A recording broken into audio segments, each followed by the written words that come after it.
Welcome to everyone here to this hybrid event on shifting taxes in order to achieve green goals. It is a Bruegel hybrid event, so I'm very happy to have here with us a live audience here at Bruegel, but also, of course, I'm really happy to welcome all of you watching this online. Green taxation is, of course, I don't think I really have to justify this, is a super important topic. Taxation being one of the most powerful tools that policymakers have at their disposal to achieve any kind of policy goals, and of course, green policy are here one of the most important ones. And the question that we want to ask in this session today is: are we actually using tax policy to its full advantage? How can we shift maybe taxation from one type of taxation to another to improve the outcomes that we want to see, to incentivize investments in green technologies, innovation, and also disincentivize pollution? And I'm really delighted to host here an event on exactly this question with an excellent panel of experts that will help me make sense of these questions. And also to share with us their insights that they have into this question. So first we have Carla Maggioli, I hope I pronounce as well. She's the head of sector for environment, energy and transport taxation at the DG TaxUD, the Director General at the European Commission responsible for taxation. I have with me here on stage Femke Groot, who is the founder and president of the Ex'Tax project that wants to shift taxation from labor taxation to environmental pollution taxation. I'm very happy to have you here with me. And then I have Heather Graber, also online, who is the director of the Open Society Foundation, European Policy Institute, looking and researching and interacting with policymakers here in Brussels on questions like exactly like this kind of, and she will help us make sense of the political implication of all of this. And lastly, I have Kinga Turczewska, who is an assistant professor of economics at the Komiński University in Warsaw, and also is an affiliate researcher at the Barcelona Institute of Economics, who is researching the effect that green taxation can have innovation. So I'm really happy to have with us here today online. I want to start with some introductory remarks by my guests that will help share with us the insight that they have and present a bit the work they have done on this question before we will come to some question and answers. And like every Bruegel hybrid event, we also have here the opportunities for audience live here in the studio, but also online to ask questions. So if you want to ask questions, if you're online, please use Slido.do, and the hashtag for this session is taxes, so pretty straightforward. So now I want to give the floor to Femke and for her the opportunity to present the Ex'Tax project and their new study that they brought out on this question. Thank you. Thanks for the introduction. Thanks to everybody for being here, joining us both live and online. My name is Femke Groothuis. I'm president and co-founder of the Ex'Tax project. We're a think tank focused on the role of tax in achieving the SDGs and the circular inclusive economy. So for the past 13 years, we have been researching the tax shift from labor work, taxing work, towards taxing pollution and resource use. I think the best way to put it is by UN Secretary General Antonio Guterres, who puts it in a bumper sticker format, saying we should tax pollution, not people. So with business leaders and financial and fiscal experts, we work on solutions on how to shift the tax burden in order to solve both environmental and social issues simultaneously. So as a broad introduction, after the COVID pandemic, we now have a terrible war on the European continent, which has contributed to a wave of inflation and soaring energy prices, disrupted supply chains, and geopolitical tensions over access to resources. And so it's never been more important to save energy, to shift to renewables, and basically doing more with less. And the EU ambition is to become the first climate neutral continent, and to transition into a competitive and circular economy by 2050. Now, these goals are interconnected because about half of all global greenhouse gas emissions are actually related to materials management. And so, climate and circularity are fully interconnected. And so at the same time, we have to tackle a lot of social issues in Europe and abroad. Some 28 million Europeans are experiencing an unmet need for employment. And 1 in 5 Europeans are at risk of poverty and social exclusion. And so there's flexibilization on the labor market, onshore labor contracts, and this all leads to social unrest. So our fiscal systems are not equipped to solving these issues right now. Financial incentives are still fully aligned with the linear economy, with the take, make, waste economy. In the EU, over half of all tax revenues are based on labor taxes, personal income tax, social contributions, and payroll taxes. And even though economists agree that labor taxes are the most distortive type of taxes, for every euro an employer pays in payroll costs, only 60 cents ends up in the pocket of the employee. These additional costs actually incentivize business to minimize labor input and to cut back on jobs. So at the same time, less than 6% of all tax revenues are green taxes, mainly on energy and transportation, because only 0.2% of all tax revenues are actually based on pollution and resource use. And in addition, we actually subsidize pollution by subsidizing fossil fuels to the tune of 50 billion a year in the EU. And since signing the Paris Climate Agreement in 2015, G20 countries, including the EU, have spent $3.3 trillion worth of subsidies for fossil fuels, directly undermining the goals of the climate agreement, of course. So the founding treaties of the European Union include the principle the polluter should pay. But in practice, the polluter doesn't pay, the polluter gets paid.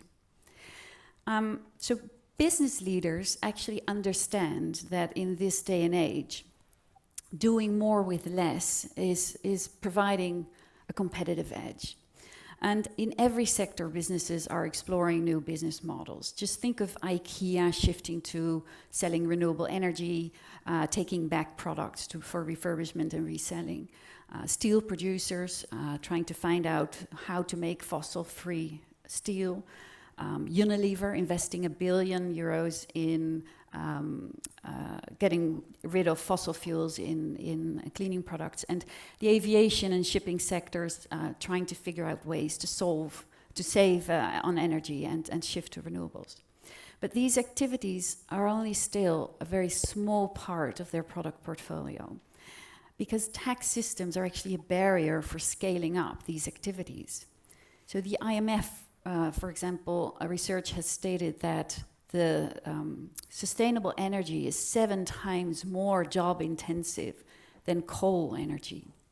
And circular business models involve providing services with products, repair services, maintenance services, refurbishment, trying to take back products to reuse the materials and the components. And all these activities are job intensive. So sustainable and inclusive entrepreneurs have to make an extra effort to redesign their product. They have to hire people to redesign their supply chains and develop new technologies and new processes. And then at the same time, they need to compete with products that producers that do not pay for the pollution that they cause, a tab which is picked up by society at large. So there is no level playing field for circular businesses. And this is an issue because doing the right thing shouldn't just be a moral decision. It should also be financially viable.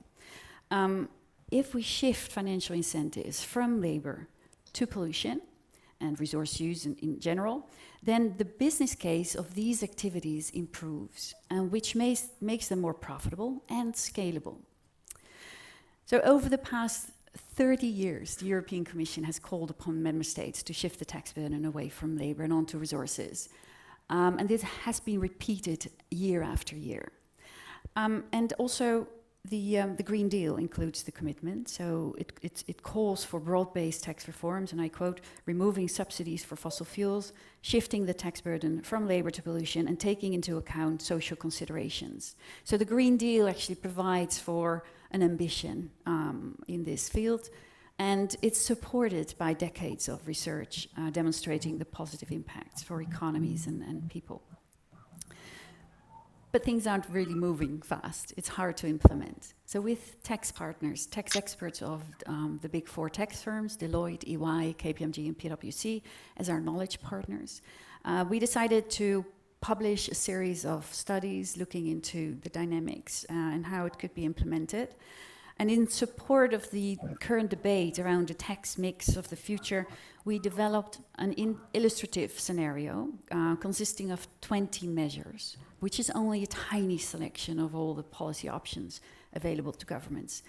In this scenario, in this study that we have here and that we can share with the audience, it's called the tax shift. We reduce the tax burden for households significantly. We provide income support to low-income groups.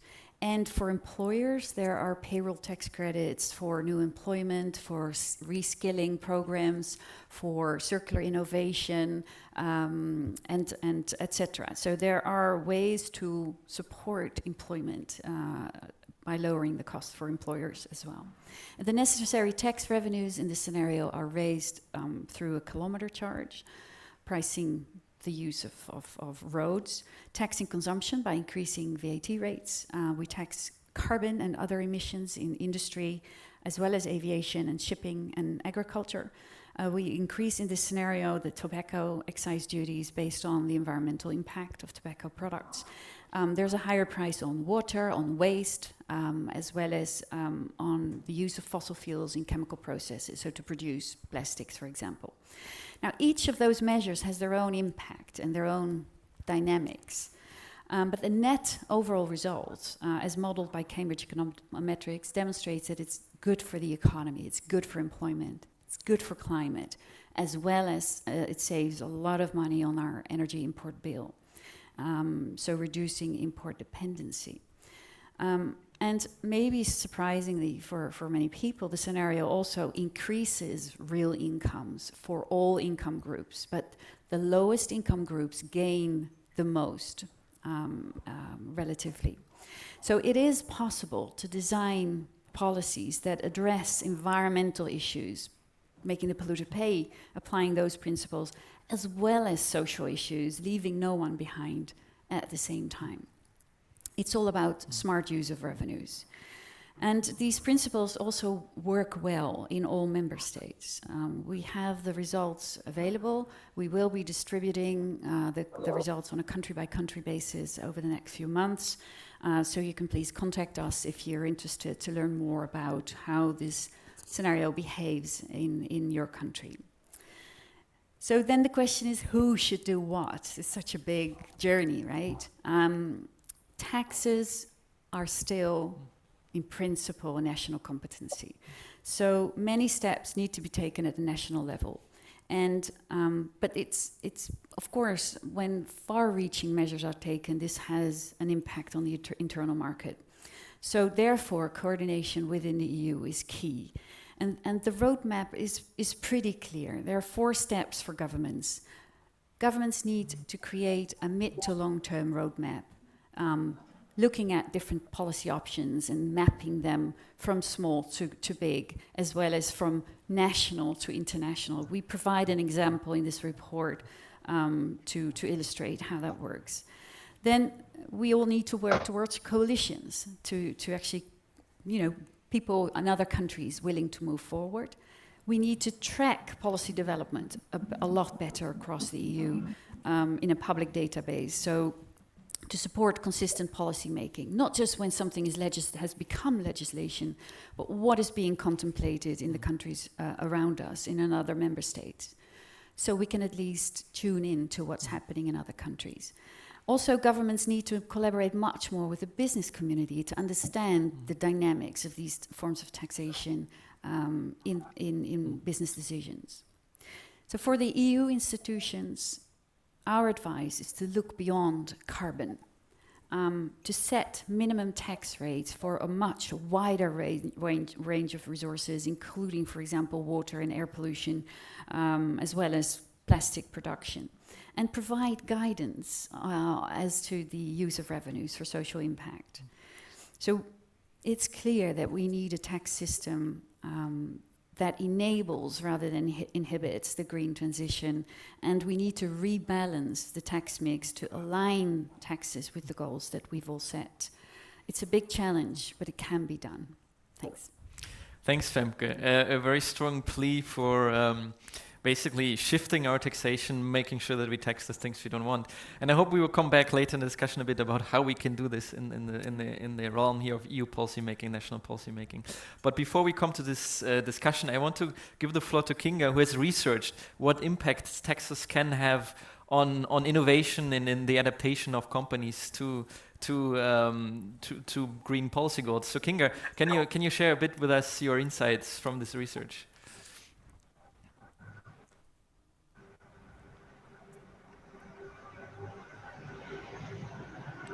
Sure.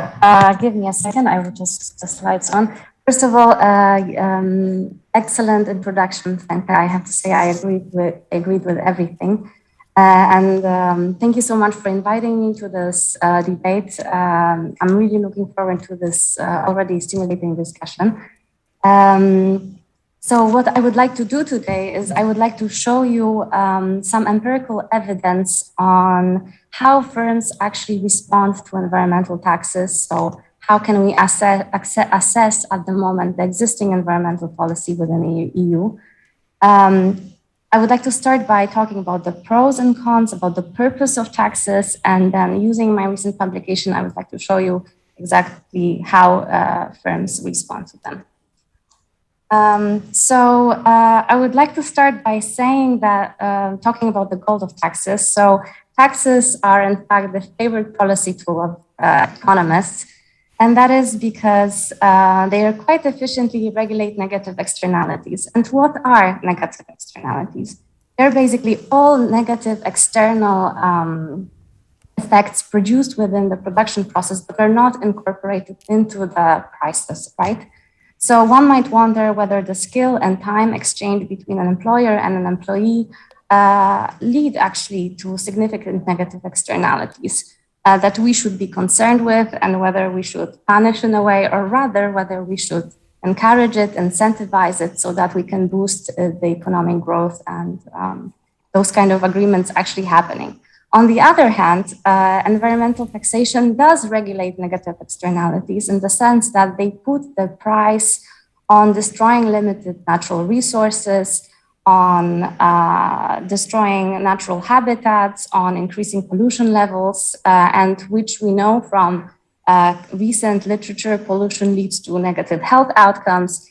It increases mortality, leads to higher school and work absenteeism. It also actually leads even to increased number of car accidents. So this literature on negative effects of pollution effects is quite big and extensive. So we all have reasons to be concerned with pollution levels, not to mention the climate change and energy security, as Femke emphasized. At the same time, also, I have bad news for you in the sense that firms are very reluctant to invest in green technologies.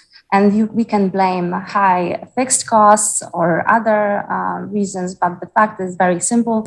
They do not like changing their production processes. And the literature has also established quite a long time ago that government should make this big step forward to encourage firms into adopting green technologies. And this ideally should be done with environmental taxes because they incorporate the cost of environmental damage into the market prices. So they're actually quite efficiently, they tip the balance in favor of environmental investment. And at the same time, firms are free. They can use their private information on the best existing technology to adopt. So they're not limited in any way compared to, for example, command and control regulations or subsidies where sometimes specific technology is encouraged. So one question, and so the only problem right now that is existing is that firms and that environmental taxes are heavily criticized for making firms less competitive. And we can unfortunately also see dramatic newspaper titles, like, for example, from The Guardian, which shows that proper carbon tax would wipe billions from polluters' profits. So this concern is especially pervasive when environmental taxes are not uniformly spread over the regions. And I will come back to it later. So how should firms be taxed, actually? To answer this question, I will use the recently published papers with Professor Jose Garcia Quevedo and Professor Martinez Ross. You can find it in Research Policy. And what do we do in this paper? We are investigating the effectiveness of environmental taxes with and without public financing, for example, subsidies, at inducing adoption of green technologies. And here we look both at cleaner production technologies, which are superior. So not only they reduce the pollution level, but they're also rather more energy efficient. So they limit the use of natural resources used in the production process. And we also look at end-of-pipe technologies, which are inferior, and they only solely reduce pollution level at the end of the production pipe. You can think of them as, for example, filters or sulfur scrubbers.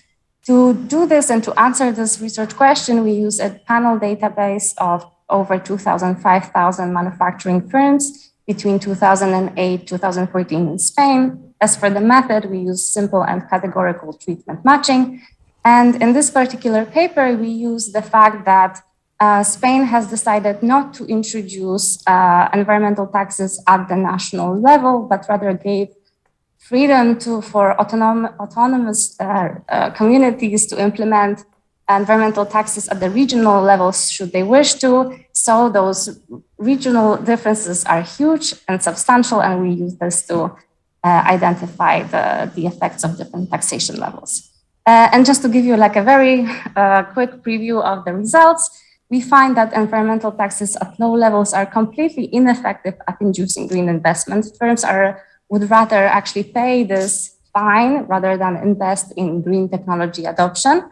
However, as environmental tax increases, so does the level of investment, and effects are larger under the policy mix, so under the combination of environmental tax with public financing. And here, even the small levels of environmental taxes are successful if combined with public aid. So to quickly give you an idea of the environmental tax scheme in Spain, it's already in the 90s, European Commission has recommended universal adoption of environmental taxes across member states. And as I told you, Spanish government made it voluntary for the ACs to introduce such taxes at the regional level.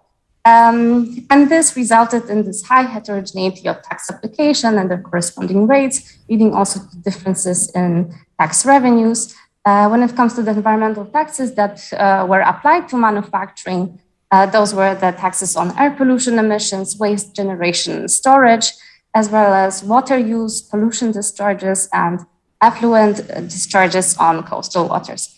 However, their impact has been assessed as limited, and I will also show you why. This is just to give you an idea of which autonomous communities introduced air pollution taxes. And here we have in color all the autonomous communities that have introduced some kind of environmental tax, and the intensity of the color shows you how much revenues they're getting from those environmental taxes. So you can see that there are quite big differences in revenues. So as I have mentioned before, we look both at end-of-pipe technologies, so those inferior technologies, and cleaner production technologies, so those superior technologies that are changing the production process, and they aim both at environmental objectives and cost efficiency.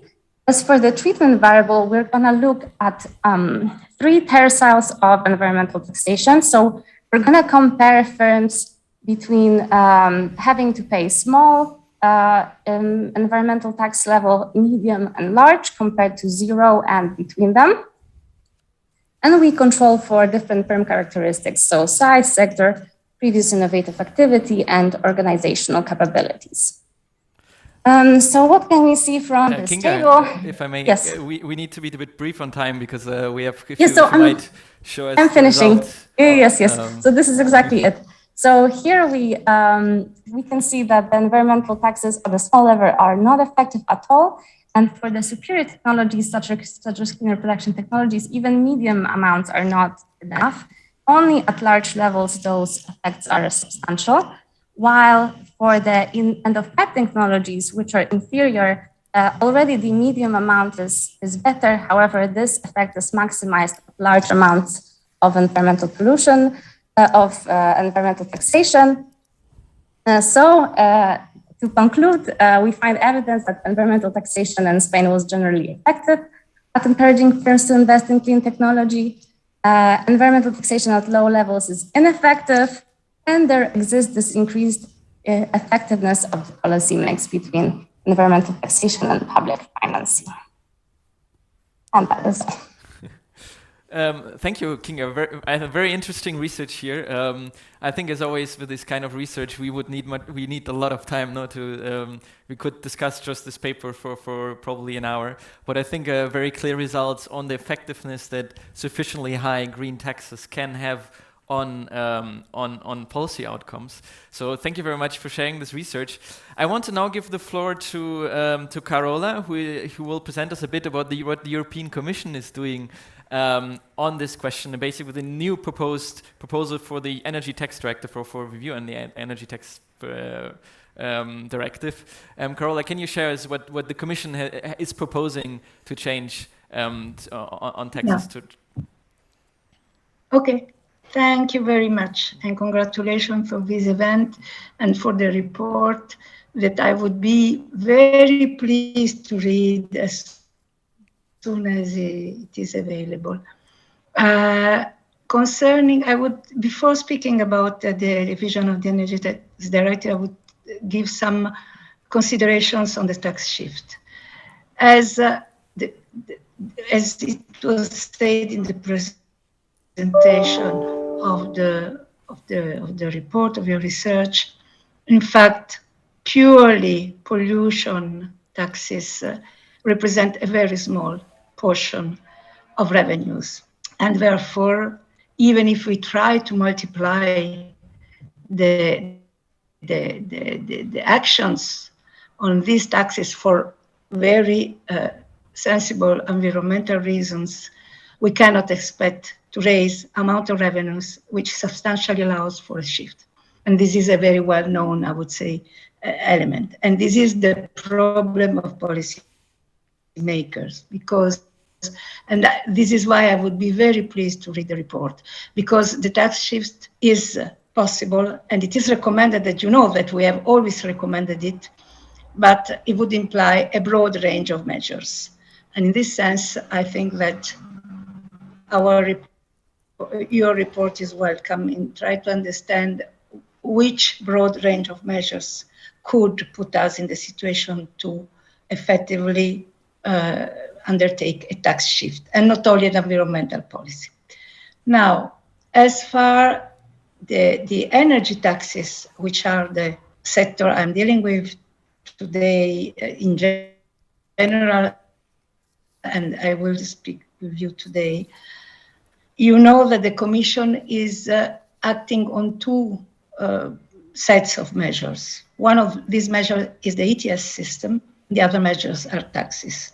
You know that the Commission has decided to use the ETS and is proposing further extensions in order to continue to use this ETS system as our means to charge CO2 emissions. And by the way, in the statistics that are generally presented by Eurostat, but also by the OECD and by all the international organizations on environmental taxation, and in particular the energy side, the ETS are included, in fact. These statistics do not include only taxes, but also charges. Now, and then we have the Energy Tax Directive. And here again, these energy taxes, namely the harmonized tax in the EU and other taxes, are included in the classification of environmental taxes, even if these taxes are not always and not in all member states tailored in order to have an environmental objective. On the contrary, what the Commission observed already in the evaluation of the functioning of the Energy Tax Directive is that, in fact, these taxes, the result is that they subsidizes fossil fuels. So in significant number of member states. So what my introduction is just to be cautious on how we interpret the data on the energy taxes in the context on the environmental taxation presented by the Eurostat. Another consideration, the cautions of coordination, that Eurostat present also transport taxes, which are by far the second most important element of environmental taxes.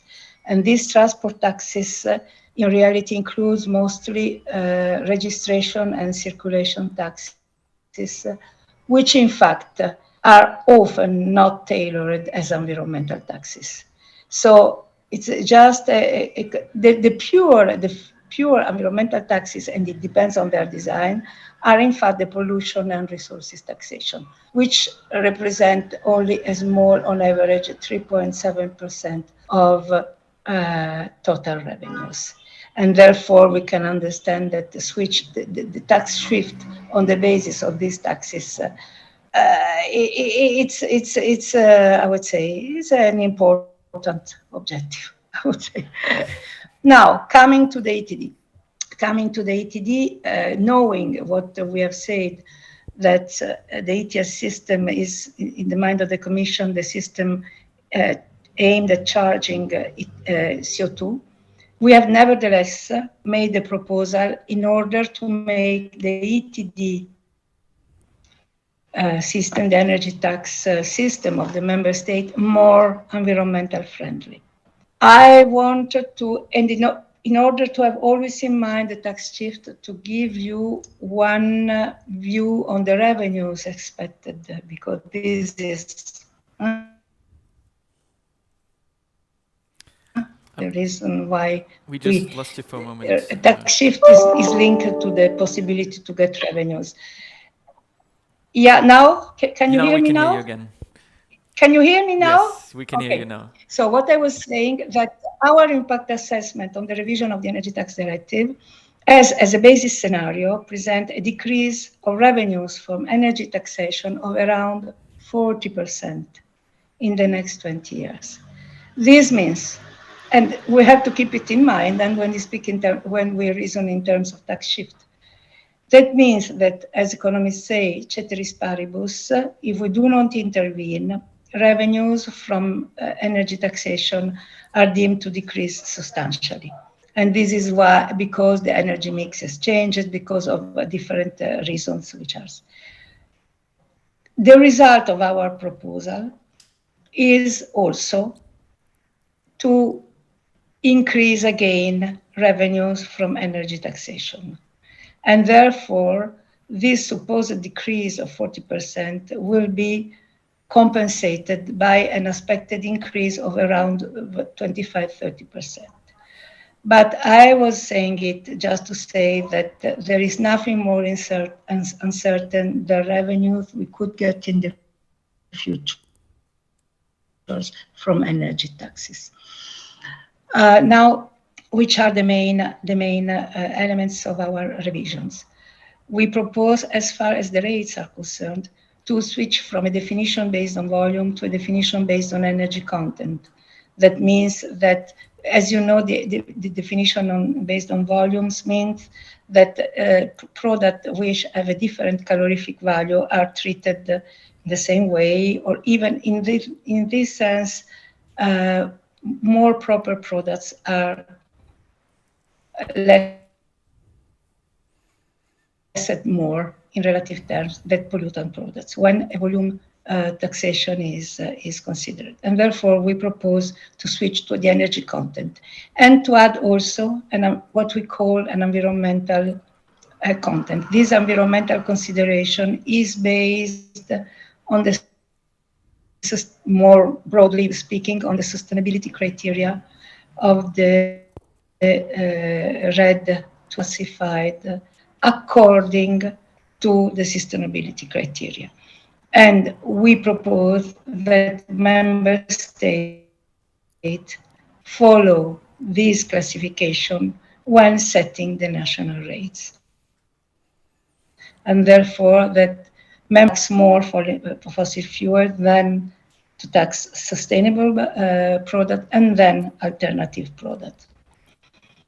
This, as far as the rates are concerned. As far as the taxable bases are concerned, we are very much in line with what the first speaker says when presenting the report. We are proposing to broaden the taxable base in order to include more uses that for the moment are not included, and namely the aviation sector and the maritime sector, which are not paying energy taxes for the time being. And secondly, to impede to member states to fix national rates below the minima. And this was the case in many member states, for instance, for energy-intensive businesses or other kind of economic activities. Moreover, we are proposing to include in the context of the directive products which have not been taxed, which are not taxed now. And I would like to present small consideration on biomass, which is a tricky product, because biomass is a good product in terms of CO2 emission. And in that sense, we should even favor its utilization, but unfortunately is one of the worst products in terms of other particles emissions and exhaust and others. And therefore, this deserves particular attention. Just to conclude, these are the main elements. I'm able to reply to question if it is needed. I agree. I'm very interested in what the first speaker says on the role of the Commission and even the wish that the Commission propose minimum rates for some products. We are, as you know, probably in view of an important seminar we will hold at the end of the year, we are considering which policy orientation we could adopt. Harmonization, fixing minimum rates means harmonization, and harmonization, as you know, is a very, very, very difficult proceedings in the EU. But the Commission could nevertheless give recommendations and even coordinate a member state behavior in view of obtaining some results. For me, what it is important, which could that we tackle externalities which are widespread in the EU territories, and some of the functions you mentioned are obviously part of this one. What I'm saying that I see with more difficulties in the present institutional framework and considering our prerogatives to intervene in local forms of pollution. That is when the externalities are concentrated in specific areas and there are not spillover effects or widespread externalities, difficult to justify our proposal or action in a context which is already very delicate for institutional reasons. Thank you, Carola. I would stop here and I will be... Sorry, I thought you were already. Thank you very much for laying out basically what has to be done, but also the challenge. I think what you say, for instance, on the energy decrease is very interesting in this regard. I want to kind of just use this as a ramp to talk to invite Heather to tell us a bit about her views about what are the implications of this shift. So if we now basically shifting taxes from one kind of from labor, maybe for instance to carbon, or we have to redesign the tax systems to enter new products. Of course, this will affect industries that have already vested interests, and or there might be problems about distribution. How do you see kind of the political implication of all these kind of changes that we're talking about here? Well, thank you very much, Niklas, and also to Femke and colleagues for this really exciting and interesting project.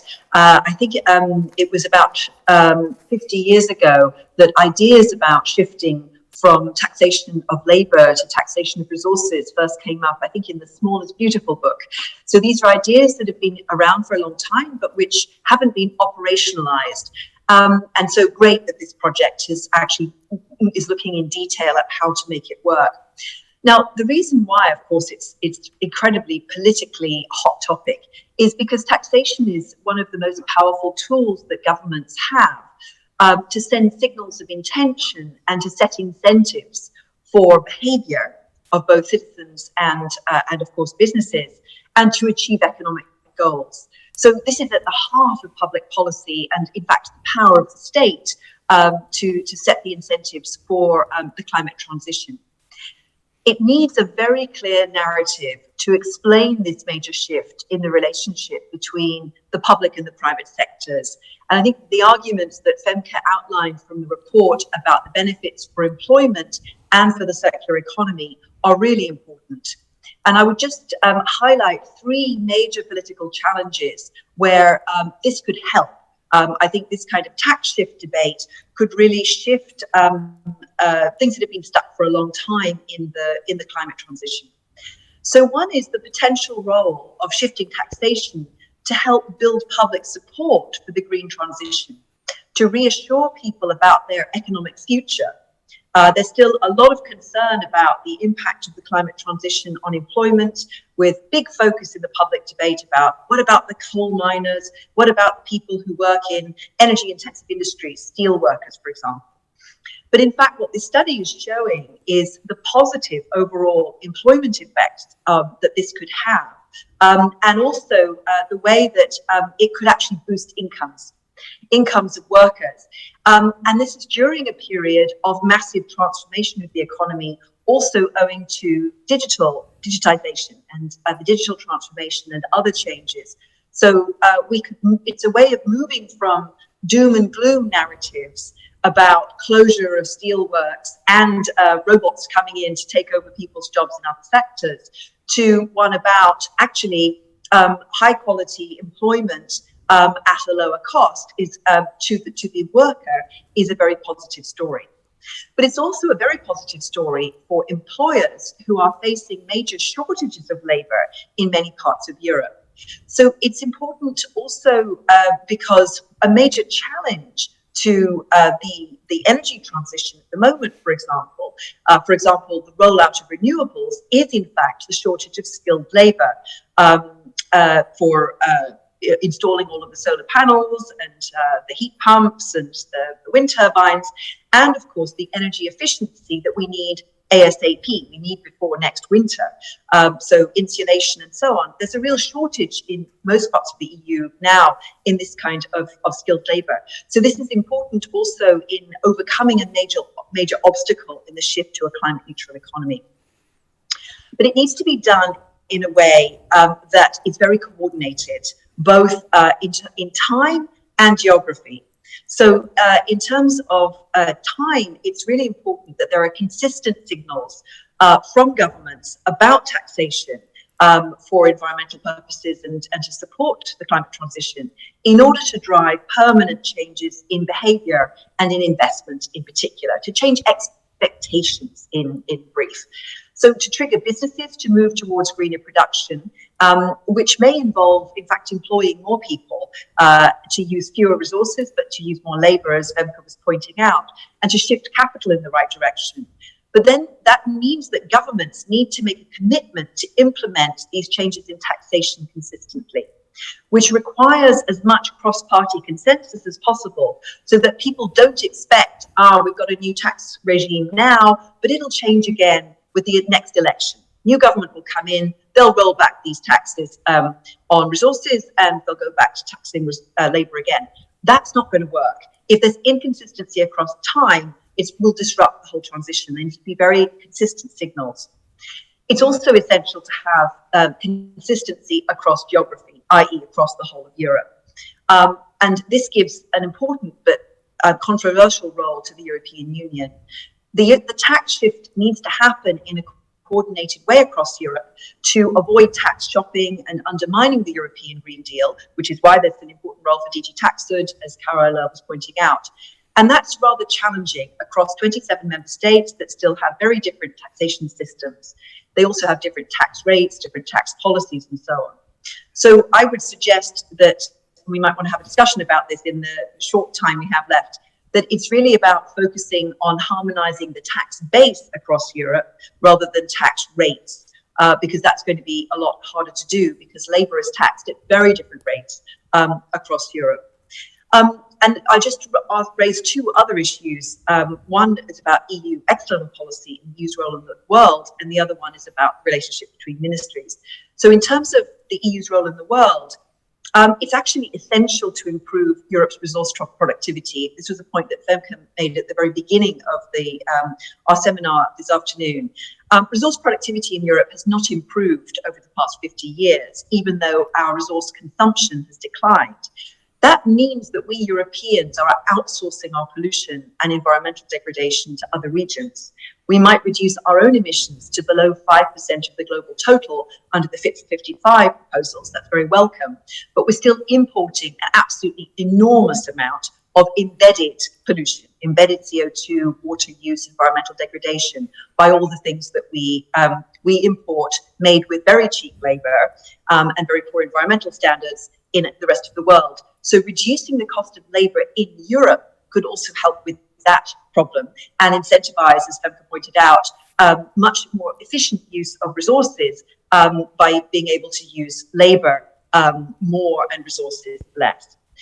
But this does also raise a challenge within governments between ministries. And Carola made some very important points about this, that as we become more efficient in using energy and resources, which we need to do in moving to a circular and much more energy efficient economy, that will reduce, of course, the sources of revenue for finance ministries. So how do we reassure finance ministries that they will have consistent sources of revenue?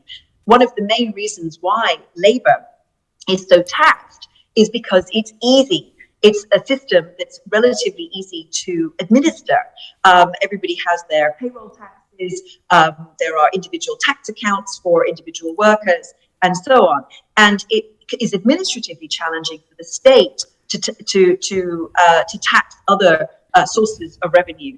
So, and of course, as the transition goes on, the system of taxation will need to keep changing in order to ensure consistent revenues for the state to continue its activities. If you think about, for example, even the carbon border adjustment mechanism, and the whole idea of it is that it's a deterrent and that it's used as a source of revenue only as that's the secondary point about it. The main point is to have the environmental impact. So as taxes on resources and energy cause less consumption of those commodities, and actually then the revenues go down, there will probably need to be further changes in the taxation system. So how do we manage that across time? I raised that as a question for the tax experts in the room to answer. Thank you. Thank you, Heather. So a lot of issues here, and it feels like we have to make another event or probably many more on these issues because there's so many things we have to discuss, and I think this is very much reflected in all the questions we already got online. But before we go to the question line, I also want to give the audience here, I want to give my speakers here the opportunity to respond what the other speakers said, but I also want to collect a few questions to throw into this. So if there are questions here, please raise your hand. Marie here.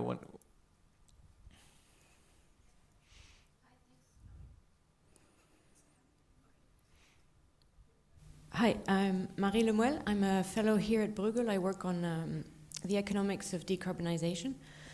And I kind of want to jump back on a number of points that were already mentioned by all the speakers throughout, which is essentially if we set ourselves the goal of reducing pollution and resource use, and if this tax proposal actually works and we follow it to its logic, the tax base will disappear, and so there will be no revenues. And I want to bring in a second consideration, which is sometimes a complementary tool to achieve our pollution and resource use objectives are things like regulations. So I have in mind the ban on internal combustion engine cars that's going through the legislative process and is very likely going to come out, which has very important implications for the amount of revenue that's going to be raised on petrol in the next 15 years. And I want to add a second example, very local. So to reduce air pollution in Brussels, chimneys have been banned, right? To kind of go back to the point made about biomass, we didn't tax wood or coal or fuel. That sort of technology was just taken off the table. And so how does your proposal kind of reconcile that consideration that sometimes achieving the environmental goals requires tools that are much more blunt, and that have quite severe impacts on the revenues, which are a crucial part of your proposal? Thanks. Thank you, Marie. I will just want to say, we have a similar question online. I think that goes very much along the same lines as the question about whether, basically, how stable tax revenues are. I saw Rebecca also had a question. Yeah, thank you very much for your paper, and I'm looking forward to reading it and spending more time with it. I was really struck by how really a huge overhaul your tax plan is. It really sort of calls for scrapping the whole system and trying to put something in. And I guess if I had to ask one question, it's how do you make the tax system more progressive if you're shifting from labor taxes, which presumably tax people who make more money more, to consumption taxes? You mentioned VAT, you mentioned transportation driven. I didn't hear you mention housing. People can't live close to where they need to work. They have to pay more. That tends to hurt people at the bottom of the scale. You clearly have thought through how to look after disadvantaged households, but I'd like to hear more about how that works. Thank you. Thank you. This also echoes questions we got online. I'm afraid we don't have time for more questions, and there's so many questions here. We will have to follow up this later. But now I want to give it back to our panelists and give them the opportunity to respond to these questions, but also to the points raised by the other speakers. So let me start with Femke. Your opportunity. How do you see this, the equity question, but also the stability of the tax base question? Yeah, thanks. That's a question we often get. And it's funny how no one ever asks that about labor taxes.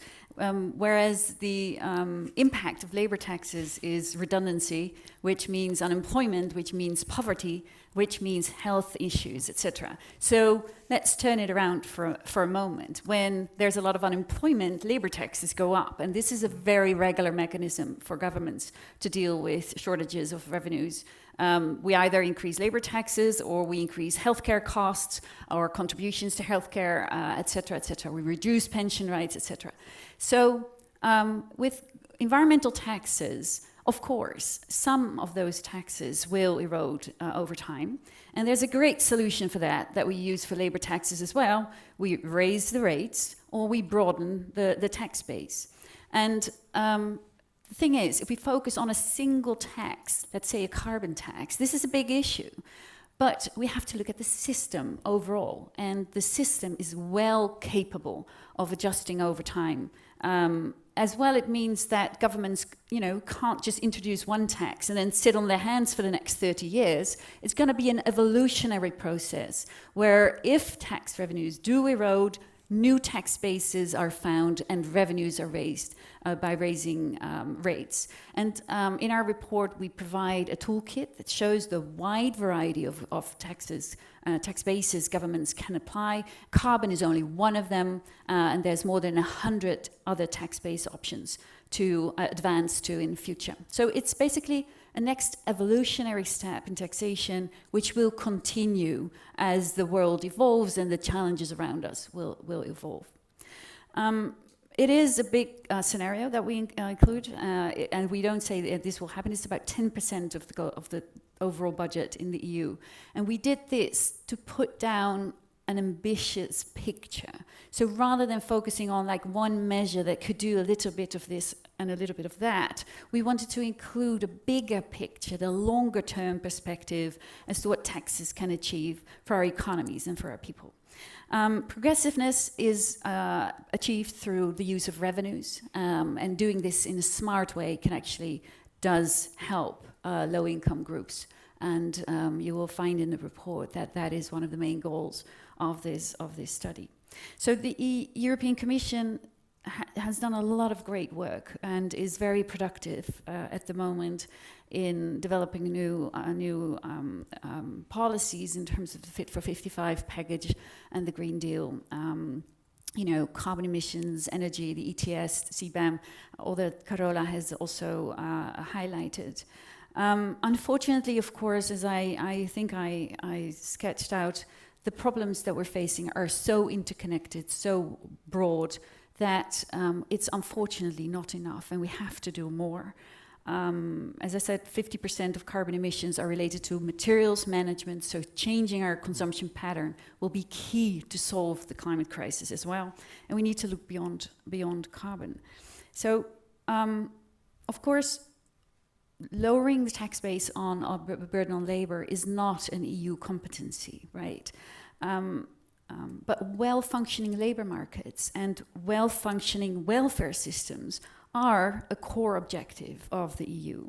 And so we have to collaborate to make sure that all citizens within the EU are actually have an opportunity for a decent job and decent income, as well as their health being protected rather than being subject to pollution that actually affects our health.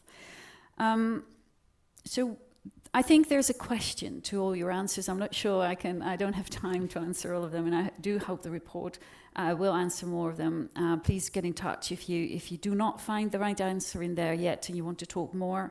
As with regard to the shortages of labor mentioned earlier, this is an actual problem for some sectors and some regions, but it has in fact been a side effect of these incentives to reduce labor input and not invest in skills. And so some sectors are now faced with a sudden shortage of people, and this is why it's so important to invest in these skills and to have a budget to invest in these skills, and in our systems change that is actually incorporated.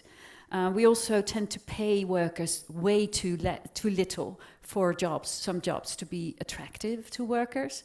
So you can either increase the net pay or you can reduce labor taxes, which has the same effect, having people having better income doing these jobs, which will also increase their willingness to do that work, for example, in healthcare or education.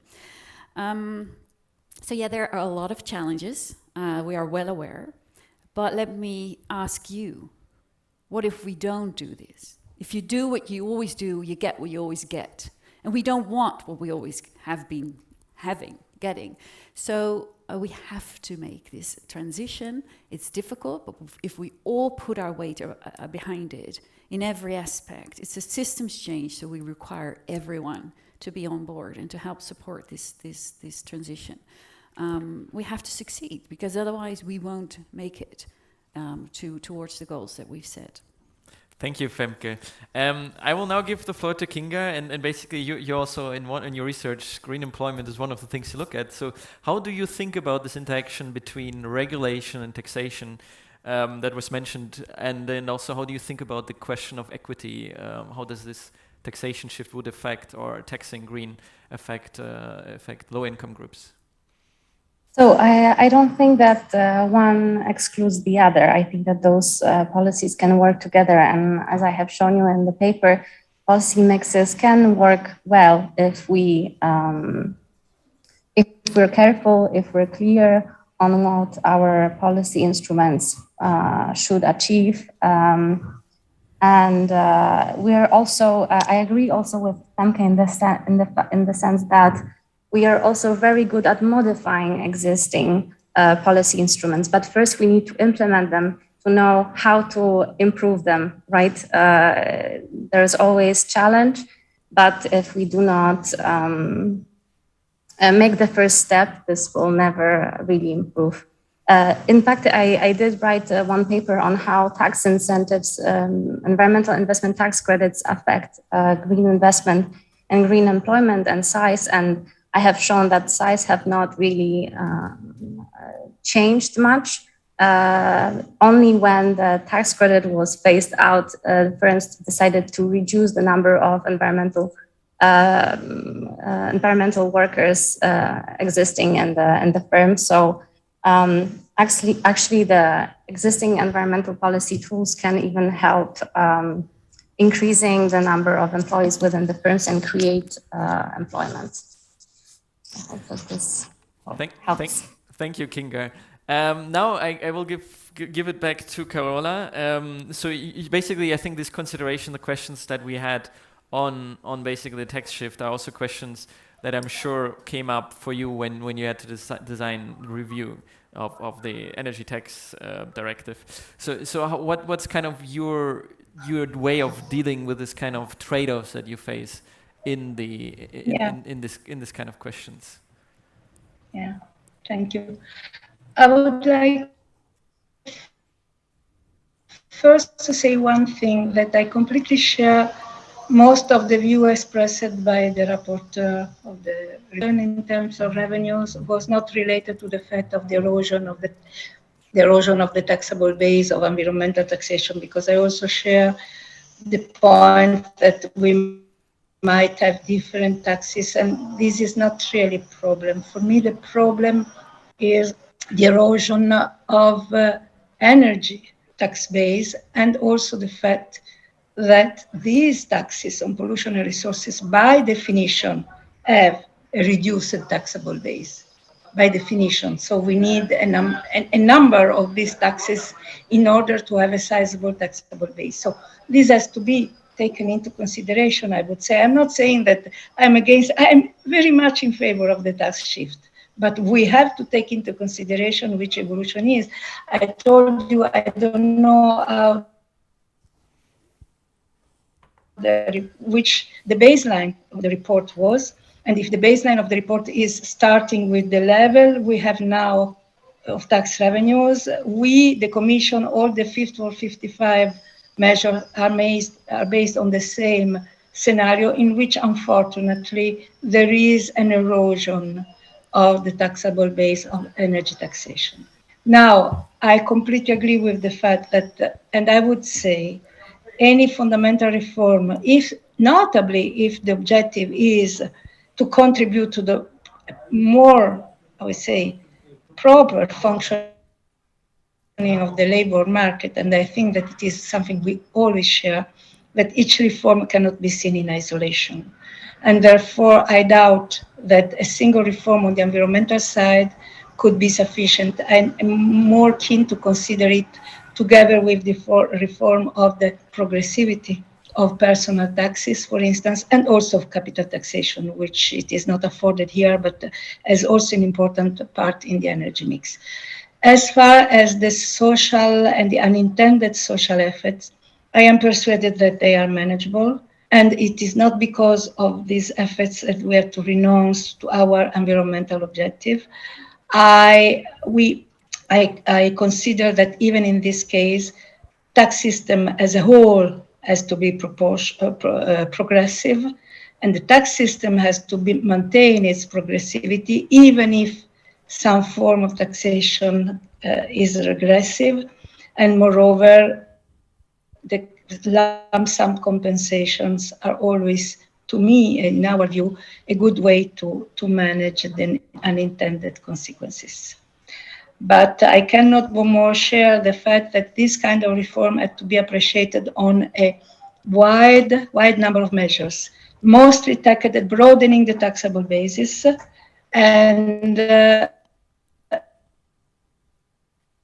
also in the context of the revision of the adaptation of the tax system as a whole. Thank you. Thank you, Carola. Let me give it back to Heather. I mean, you mentioned this already in your initial intervention, this kind of the equity questions. So I also want to pose these two questions, which I think really nicely sum up all the questions we got from our online audience. How do you think that we should tackle this in this particular moment? Well, there needs to be a public conversation about it. At the moment, the Ex'Tax proposals that seem very reasonable to people who've looked into the issue, who work on the climate transition, and who work on fiscal policy, make sense. But for the broad public, this is completely revolutionary. We've all grown up with a system at least a century, sometimes two, where taxation of labor is there needs to be really deep public engagement on it. And I think one of the ways of doing that is actually to have community budgeting and discussion of fiscal policy through complementary practices of democratic participation, through, for example, climate assembly, city level taxation. This is a great way of engaging people, getting their ideas. It's pedagogical in two directions. It both allows projects like Ex'Tax to explain their proposals and the benefits of them to people, but also to get feedback from people about what effects they think this would have on behavior, on daily life, on how things work. And I think also to understand the ripple effect, the wider impact. The really fundamental point that Femke just made is that there are all kinds of costs, externalities in the current tax system that are really not considered. You know, that when people become unemployed because, taxes on wages mean that employers can't afford to employ as many of them as they used to, then that has a direct impact on the state. They lose the revenue from those workers who were previously working, but also they then have social security paying unemployment benefits. It affects people's health, it affects children in their family. All of those have cost on the state as well. So we need to think about this quite holistically. It's a very, very powerful tool. It's perhaps the most powerful thing that states can do directly as public policy to pursue the climate transition and to pursue social justice. And so it really deserves across a range of policies. It's not only about fiscal policy, it's not only about environmental policy, it's about many other things, particularly social policy. And that's why I would, maybe I could come up with a proposal. I'm afraid we're losing your audio. To have further debate, this is what it should be discussing. but I'm afraid we missed some of the rest. But maybe just in interest of time, I think the message still got across, even though we had some hiccups in the audio stream there. We have 5 minutes left, so I want to take this. There's one question that we got also. It's like an overarching stream. So we had the equity question, we had the basically base rate question, but there's also, I think now in July 2022, we cannot talk about environmental taxation without talking about geopolitics and about the kind of the shift we see right now, where actually many governments intervening with the subsidies to fossil fuel energy consumption, the lowering the tax rates at the gas station for in many countries, Italy, France, Germany. Now we see subsidies to carbon emitting. So we have this utilities. So we have really this kind of backlash in many areas, just managing the situation. So I want to ask all three of you this kind of the question of how do you think this fits into the bigger picture with a short round of answers so we can, we stay on time. Femke, please. Yeah, so in the time of crisis, you're basically too late with a lot of measures that take time to implement and to take effect. So the sooner we start, the better. To put money in people's pockets so they can survive this tremendous inflation and energy cost increase. We have to make sure that it reaches out to the low-income groups, the people who need it most. Whereas maybe a VAT reduction on gasoline does not do that. It doesn't end up supporting the lower income groups, but mostly the high income groups. So we have to be really careful about how to deal with the decisions that are being taken under pressure, and we have to start planning now for the future. And collaborate more on taking steps together to avoid these types of situations in future. Thank you. Kinger, I basically also want to ask you this question, kind of, how do you see in this kind of energy emergency the role that taxation on energy, but also green technologies play? Yeah, so I agree that there is a difference between short-term response and long-term response. So on the one hand side, we cannot forget that people, especially in harsh climates, cannot survive long amounts of time without gas, because they need it for heating. But at the same time, if we really need to emphasize right now as how urgent the switch in the industry is to reduce the use of energy. So move into transition into energy efficient technologies. So this push for the industry should be emphasized. I think this is my... Thank you, Kinga. Carola, you sit in the European Commission. I'm sure this is something that you basically have to deal with. It's now every day, this energy crisis. So what is your response, or what is kind of the European Commission's view on all this kind of tax changes we see right now? Mm-hmm. Yes, obviously, it is very crucial for us. And also the present situation is impacting, I would say, in our discussions on the revision of the ETD. But we have been very clear on two messages we want to convey. One, that the present situation cannot but reinforce our objectives, because the present situation shows that, in our view, that our objectives are correct and that we have to pursue them, even if we have to manage with the short-term situation. So the message has not changed, even, I would say, reinforced by the present situation.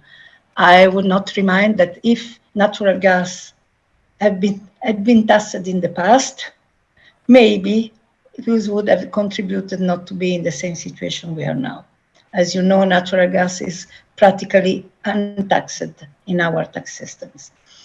And the second, when we make a proposal for revision of the ETD, by nature, we are making a policy proposal for the medium long term. We are now working with a directive which has been agreed in 2003. So our directive is 20 years old. This shows how difficult it is to change legal text adopted in the taxation framework, moreover, adopted at the unanimity. So our proposal for directive is not to manage, in case it will be approved, the short term. The short term discussion is another matter. We are in an unprecedented, I would say, crisis situation. We did not know this kind of, fortunately, hopefully, this kind of situation even before in the history of our union, and therefore we are trying to tackle it with the means we have, knowing that we do not think, overall speaking, that the decrease of taxation is the best way to manage this crisis. Thank you, Carola. Heather, just and basically, this is obviously an instrument I think we have some lag in the connection, but we have to wrap up, I'm afraid. So I just want to give the last word to Heather, and also to us to share her thoughts on kind of the political response we see to this energy crisis. Well, moments of crisis are not to be wasted, as we've often heard these past few months, and especially setting the incentives for the energy transition now to be consistent is key. As Carola was pointing out, there's a lack of taxation on natural gas has been one of the reasons why its uses has continued for far too long. So this is a moment for the EU to send very consistent signals to businesses as well as to individual citizens, to producers and to consumers, to say, we're serious about this transition, the European Green Deal is going to go ahead. And introducing these ideas about changing taxation is an absolutely key way to drive investment in the right direction and change behavior. This is a completely crazy thing to do, to try to push prices back in the other direction by subsidizing fossil fuels again, just at the moment when we need to turbocharge the energy transition. So in the same way as the VAT on fuel shouldn't change, and those revenues should be used to foster the energy transition. Now looking, in addition to VAT, looking at other forms of taxation. This is the moment to consider these innovative proposals, and especially now to start putting ideas like the ones in the Ex'Tax project out into the public debate ahead of the European Parliament elections in 2024, so that we can start setting the agenda for the next term of the EU institutions, really to take tax seriously as a means of driving the transition to sustainability. Thank you, Heather. I'm afraid this is all we have time for. There's so many more questions we have here online, and I'm sure also in the audience. So we will have to continue talking about this. It's very clear.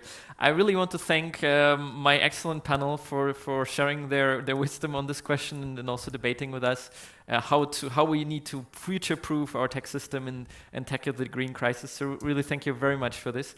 I also want to thank our audience here in the room and online, and I wish you all a nice rest of the day. Thank you.